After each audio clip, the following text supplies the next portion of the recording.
बजो मुरली मनोहर नंद लाला, भजो गिरिधर गोविंद गोपाला, भजो गिरिधर गोविंद गोपाला,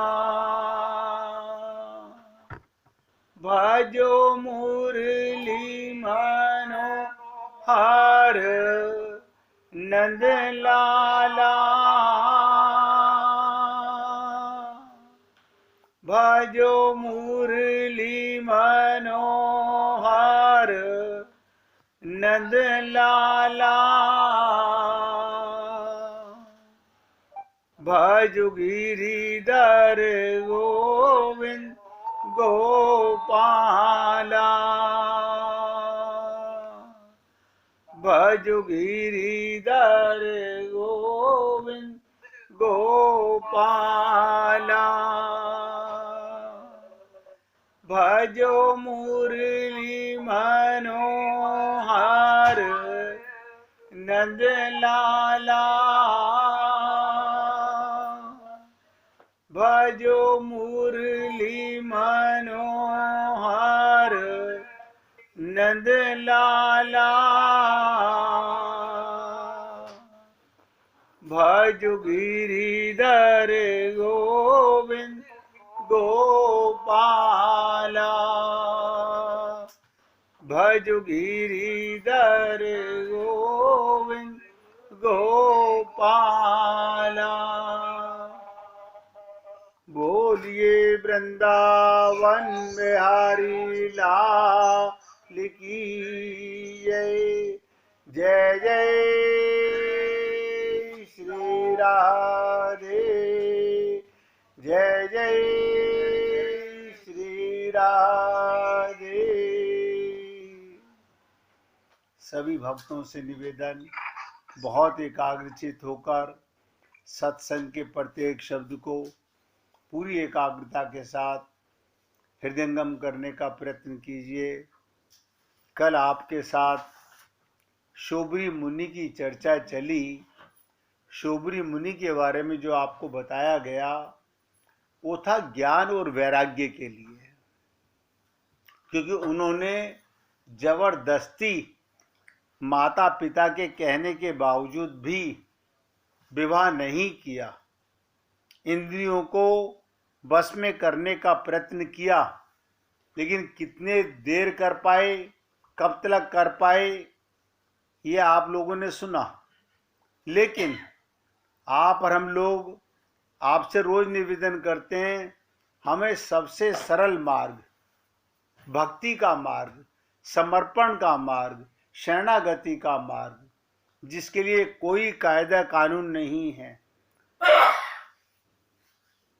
संसार में रहना है, शरीर में रहना है और प्रत्येक कार्य भगवान के निमित्त करना है, जिसमें कोई नियम ही नहीं है। बस अपने को भगवान का अंश है मानकर भगवान की गोदी में बैठकर प्रत्येक कर्म भगवान के निमित्त करना है। लेकिन शर्त यह है कि जो कर्म करो वो भगवान के निमित्त, भगवान के लिए।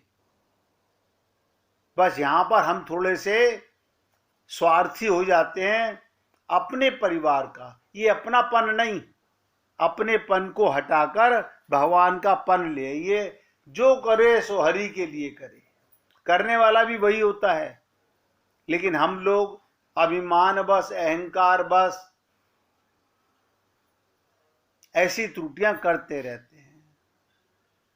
तो हमने चर्चा की कि जिंदगी में हर व्यक्ति के दुख क्यों आता है, उसके लिए भी चर्चा चली। काल कर्म स्वभाव गुण घेरा, बाकी सब पर चर्चा हो चुकी थी, खाली स्वभाव पर चर्चा, क्योंकि मैंने कहा था ये काफी लंबी चलने वाली चर्चा है, ये ऐसा रोग है हमारे अंदर, सबके अंदर ऐसी त्रुटि है जो किसी को नजर नहीं आती। हम परमात्मा के अंश, हमने अपनी आदत बना ली है। सबसे विचित्र रोग है ये, स्वभावजन्य रोग, यानी अपने आप बनाया हुआ रोग, अपने आप गढ़ा हुआ रोग, अपने आप महसूस करने वाला रोग। ये कौन सा रोग है? पर सुख देख जरनी सोई छई। ये एक चुपाई काफी दिन तक आपका पीछा नहीं छोड़ेगी। दूसरे को सुखी देखकर अंदर जलन होना, मुख से बोलते नहीं लेकिन अंदर जलन होती है। मुख पे तारीफ करते हैं, बहुत बढ़िया बहुत बढ़िया, लेकिन अंदर ही अंदर सबके मन में कमाल हो गया, दूसरा कोई है ही नहीं। ये ज्ञान था आपको कि आप आत्मा और सब भरभाग परमात्मा का स्वरूप है, भगवान के अलावा कोई दूसरा है ही नहीं। इसका मतलब आप और हम लोग जाने अनजाने में भगवान में भी दोषारोपण करते रहते हैं। दूसरे के सुख को देखकर जलना ये क्षय रोग है, टीवी का रोग है। और अभी आगे चर्चा चलते चलते आप पहुंच जाएंगी, यही रोग एक दिन कोढ़ बन जाता है। शरीर में कोढ़ नहीं होता, शरीर में टीवी नहीं होती, फिर कहां होती है? मन में। मन में टीवी और मन में कोढ़ होता है। अब आप कहेंगे इस रोग को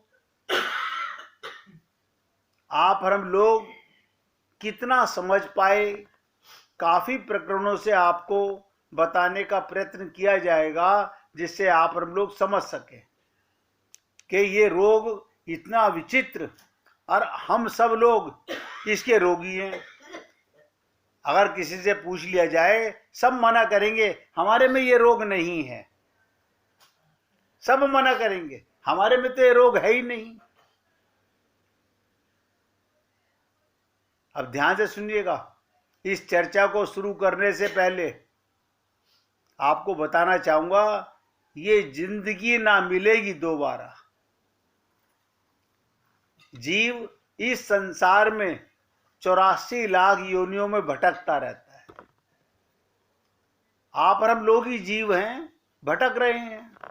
एक योनि में जन्म, अगली बार उसे किस योनि में जाना है ये इस बात पर निर्भर करता है इस योनि में उसने अन्य किस योनि पर कृपा और अत्याचार किया। आपने किस पर कृपा की और किस पर अत्याचार किया? जिस योनि पर यह अत्याचार करता है उस योनि के कर्मों को भोगने के लिए उसे अगला जन्म उसी योनि में लेना पड़ता है। इसी प्रकार जलचर, थलचर और नभचर 4 तरह के जीव पैदा होते हैं। एक तो आप हैं ही, जलचर, थलचर और गगनचर भी कहते हैं, नभचर भी कहते हैं। सभी योनियां भोगता है ये जीव। सब योनियों को भोगने के उपरांत उसे अपने द्वारा किए गए सभी पापों से प्रायश्चित के लिए मानव जन्म मिलता है। ये शरीर अपना लक्ष्य प्राप्त करने के लिए और पापों का प्रायश्चित करने के लिए, जिसे भोग योनि और कर्म योनि, कर्म करना है अगला परम पद भगवान के लोक में जाने के लिए, और भोग है पूर्व जन्मों के किए हुए कर्मों का फल भोगने के लिए। कोई भी ज्योतिषी, कोई भी विज्ञान आपके जन्म और स्थान की गणना करके ये तो बता सकता है आप पिछले जन्म में किस योनि में थे, परंतु कोई ऐसा नहीं बता सकता कि आप आगे की किस योनि में जाएंगे। उसको ज्ञात करना उनके पास कोई तरीका नहीं है। वो तो केवल इस बात पर निर्भर है आप अपने पापों का कितना प्रायश्चित कर पाते हैं और कितने नवीन पाप वो भी साथ साथ करते रहते हैं। भगवान ने ये मानव जीवन अपनी गलतियों को सुधारने के लिए दिया। इस मानव जीवन के बाद तो फैसले की घड़ी आती है। ये परीक्षा का केंद्र है, अंतिम योनि है। यहीं से आपकी आगे का भविष्य निर्माण किया जाता है। इसलिए हे पुण्य आत्माओं, इस मानव जीवन के बाद जीव के लिए दो रास्ते होते हैं। या तो वो इस जीवन मरण के कुचक्र से मुक्ति मोक्ष पाकर भगवान के लोक में जाता है, या फिर दोबारा से इन 84 लाख योनियों में भटकता है। अब आपको और हमको डिसाइड करना है। आप कहेंगे जब हमें ये भोगने ही है तो फिर हम क्या करें, हमारी भाग्य में लिखा ही भोगना है तो फिर तो कुछ करना नहीं। एक रास्ता भगवान ने कहा, अगर कोई जीव मृत्यु से पहले मेरी शरणागति में कितना ही पापात्मा क्यों ना हो, कितना ही पापी क्यों ना हो, मेरी शरण में आ जाए, अपने आप को मुझे समर्पण कर दे, तो मैं उसके सारे जन्मों के पाप समाप्त कर देता हूं। इससे सरल मार्ग अभी तक तो बना नहीं है, आगे कोई चांस भी नहीं है। लेकिन क्योंकि आप और हम लोग बुद्धिजीवी व्यक्ति हैं, अपनी बुद्धि से सोचते रहते हैं, ऐसा करके देख लें, ऐसा करके देख लें, ये करके देख लें, सब छल कपट की बातें हैं। अपने प्रीतम, अपने पिता जिसके हम अंश हैं, जिसकी गोदी में रहते हैं, उसकी शरणागति में जाने के लिए भी हमें सोचना पड़ता है। बहुत दुख की बात है। और इसीलिए हम लोग ये जो चौथा विचित्र रोग है, जिसे मैंने कहा टीवी का और कोढ़ का, और ये टीवी कहां टेस्टिंग रिपोर्ट में नहीं आएगी। मन में कोढ़ हो गया, मन में जलन है, मन में क्षय रोग हो गया। बड़ी विचित्र बात है। ये कौन सा दुख है? काल का दुख नहीं, कर्म का नहीं, गुण का भी नहीं, ये स्वभाव का दुख है। हमारी आदत बन चुकी है दूसरे को देखकर कुढ़ना, जलना।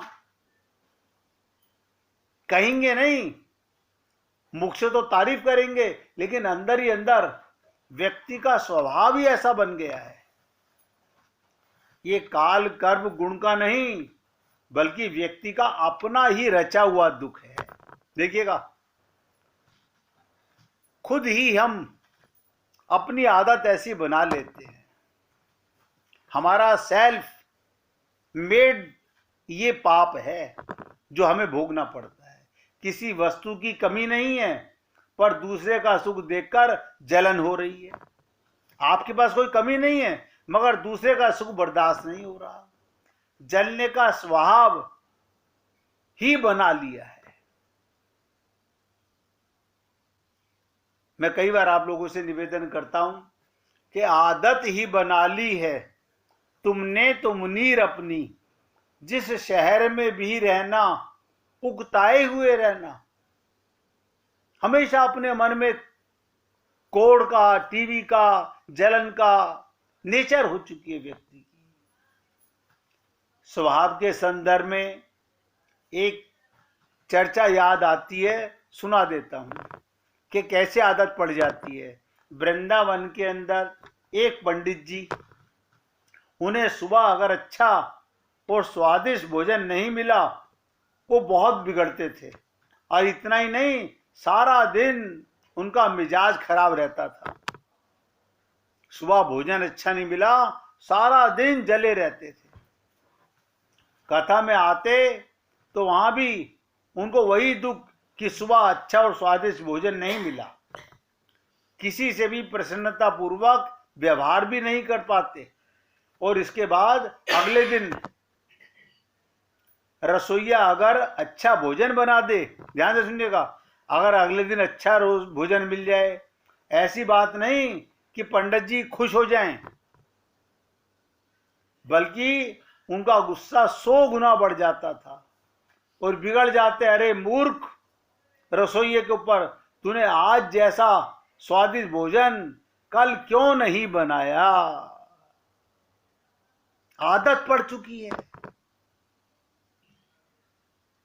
वैसा कल क्यों नहीं बनाया? अब ये जो दुख है, अच्छा नहीं बना तो भी दुखी, अच्छा बना तो भी दुखी। इस दुख को क्या कहेंगे आप? सोचिएगा, ये कौन सा दुख है? खुद का रचा हुआ दुख है? ये काल का परिणाम है या कर्म का है या गुण का है? ना, ये परिणाम है आपकी नेचर का, सेल्फ मेड है, स्वभाव है। हमारे एक अन्य सज्जन, ध्यान से सुनिएगा, व्यक्ति ईंट के व्यापारी थे, ईंट का भट्टा था उनका। एक सज्जन ने बताया इनको इस वर्ष बड़ा लाभ हुआ है। हमें मालूम पड़ा, हमने उनको तारीफ की। मैंने कहा भाई बहुत खुशी की बात है। हमसे मिलने आए, हमने कहा भाई इस वर्ष बड़ा आपको लाभ हुआ है। बोले कहाँ महाराज, पिछले वर्ष मेरी तमाम कच्ची ईंटें बह गई थी। देखिए कमाल की चीज, इस वर्ष के लाभ की खुशी नहीं, पिछले वर्ष का नुकसान आज भी सता रहा है। इस बार जैसा लाभ हुआ वैसा पिछली बार नहीं हुआ था। हमने कहा कि कोई बात नहीं, पिछली बार ना सही पर इस बार तो हुआ। कहने लगे कि पता नहीं अगले साल होगा कि नहीं। देखिए कमाल की चीज, पिछले साल का दुख और अगले साल की चिंता इस साल की खुशी को बर्बाद कर रहा है।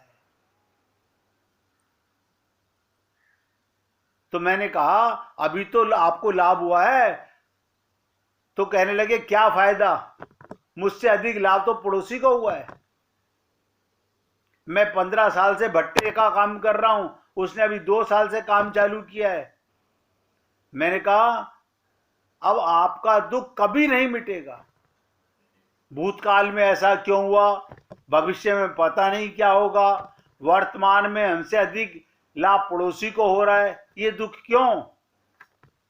आप सोचिएगा, आप बुरा मत मानिएगा, कहीं न कहीं हमारे अंदर ये रोग थोड़ा मिले ज्यादा, इसी को कहते हैं स्वभावजन्य दुख। यही मानस रोग की विचित्रता है कि पर सुख देखी जरनी सोई छई, बिना कारण का दुख।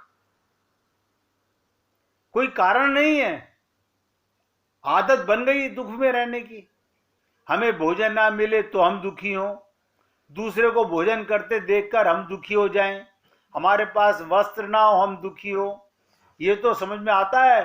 पर हमारे पास अभाव ना हो तो भी दूसरे के वस्त्र देखकर हम दुखी हो जाते हैं। अरे हमसे अच्छी ये सूट कहां से ले आया, हमसे अच्छा कैसे हो सकता है, हमसे अच्छी साड़ी कैसे हो सकती है।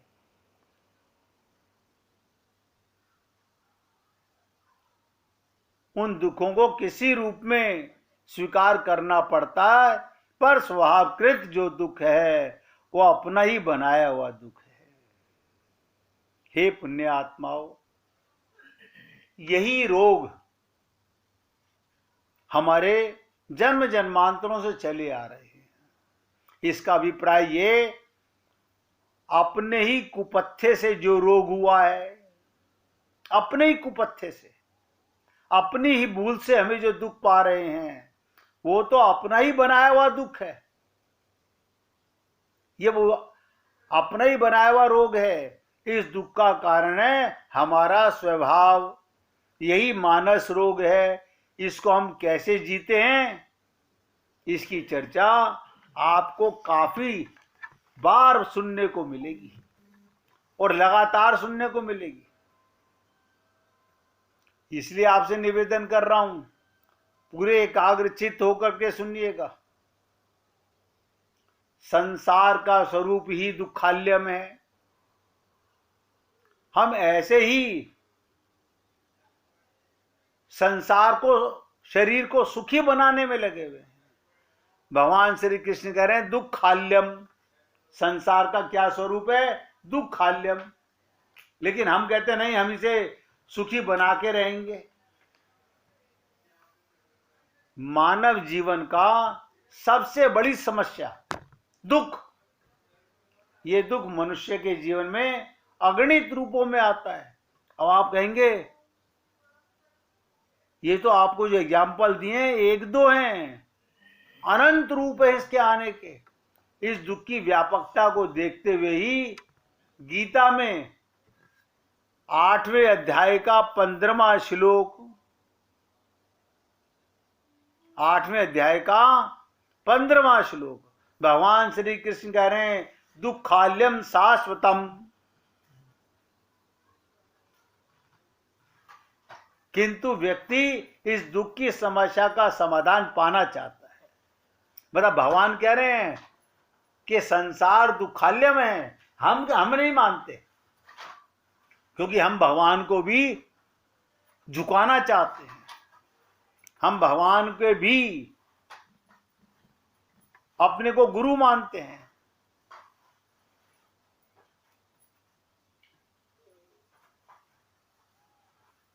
आप सोचिए, यानी भगवान श्री कृष्ण गलत कह रहे हैं कि दुखाल्यम शाश्वतम, किंतु व्यक्ति इस दुख की समस्या का समाधान पाना चाहता है, इसका निराकरण करना चाहता है। अनेक संप्रदाय, अनेक संस्थाएं, अनेक महापुरुष इस दुख की समस्या के भिन्न भिन्न समाधान देने का प्रयत्न करते हैं। रामचरितमानस में राम राज्य रूपी, ध्यान से सुनो, राम राज्य रूपी जो अंतिम व्यवहारिक लक्ष्य प्रस्तुत किया गया, उसकी यही विशेषता बताई कि राम राज्य में कोई दुख नहीं। राम राज्य का मतलब यही होता है कि कोई दुख नहीं, नहीं दरिद्र को दुख न दीना, नहीं को अवुध न लक्षण ही ना। और उसका स्पष्टीकरण करते हुए बताया दिया गया कि दुख व्यक्ति के जीवन में किन किन रूपों में आता है। राम राज्य के संदर्भ में दुखों का जब विभाजन किया गया, आप सोचिएगा, राम राज्य में भी लोग दुखी थे। राजा क्या करे, सबके लिए खाने का, सबके लिए पीने का, सबके लिए रहने का, लेकिन अब जो व्यक्ति अंदर ही कुड़ता रहे, एक दूसरे को देखकर, भाई भाई को देखकर, उसका दुख कौन मिटाएगा। रामचरितमानस से समझने का प्रयत्न कीजिएगा। हमने रामचरितमानस को कई ढंग से पढ़ने और समझने का प्रयत्न किया, लेकिन गूढ़ तत्व को नहीं जान सके कि उसमें गूढ़ता क्या थी, गहराई से क्या था। अब ध्यान से सुनिएगा, कछुआ और केवट का अद्भुत प्रसंग। क्षीर सागर में भगवान विष्णु शेष शैया पर विश्राम कर रहे हैं और लक्ष्मी जी उनके पैर दबा रही हैं। विष्णु जी के एक पैर का अंगूठा सैया के बाहर आ गया, एक एक शब्द पे ध्यान दीजिएगा, और लहरें उससे खिलवाड़ करने लगी। यानी भगवान के चरण को क्षीर सागर की लहरें स्पर्श कर रही हैं। क्षीर सागर के एक कछुए ने इस दृश्य को देखा और मन में विचार कि मैं यदि भगवान विष्णु के अंगूठे को अपनी जीवा से, सोच के देखिएगा, भगवान के अंगूठे को ये कछुआ सोच रहा है, जीवा से स्पर्श कर लूं तो मेरा मोक्ष हो जाएगा।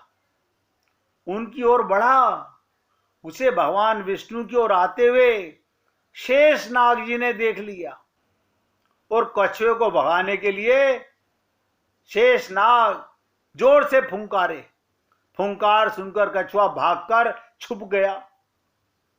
कुछ समय पश्चात जब शेष जी का ध्यान हट गया, उसने पुनः प्रयास किया।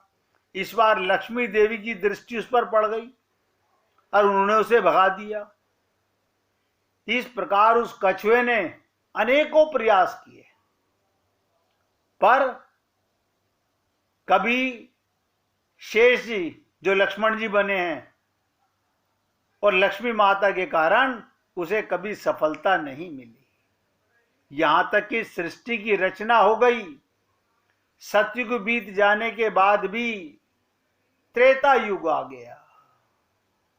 आप भी पहले 1 मिनट कीर्तन कीजिए, फिर इसकी चर्चा करेंगे।